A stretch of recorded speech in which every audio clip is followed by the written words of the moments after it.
মাছগুলোকে এবার ভেজে নেব। মাছ ভাজা হয়ে গেছে, আলু ভাজি।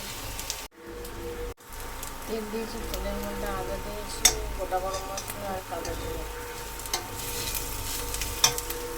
এবারে পেঁয়াজের পেস্টটা দিয়ে দেবো।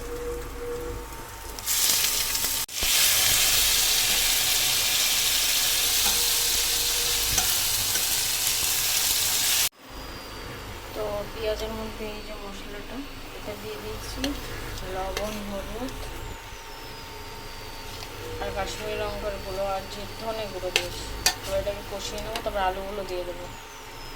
টমেটো পেস্টটা দিয়ে দিয়েছি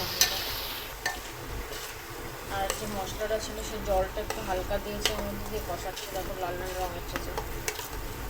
এরপরে আলুটা ঢেলে দেবো।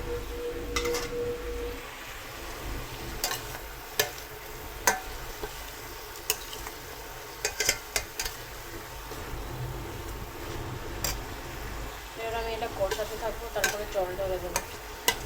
জলটা ফুটে গেলে মাছটা দিয়ে দেবো। দেখুন জলটা ঢেলে দিয়েছি, এটা একটু ফুটে গেলে মাছগুলো দিয়ে দেবো।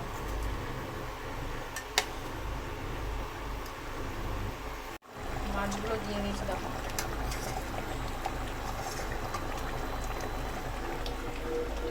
কাঁচা লঙ্কা দিয়ে দিচ্ছি ওপর থেকে,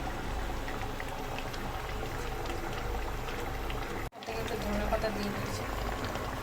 এবার ফোটাতে থাকবো।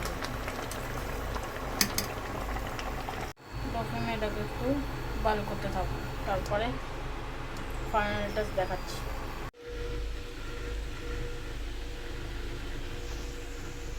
তো আমার ফিশ রেডি।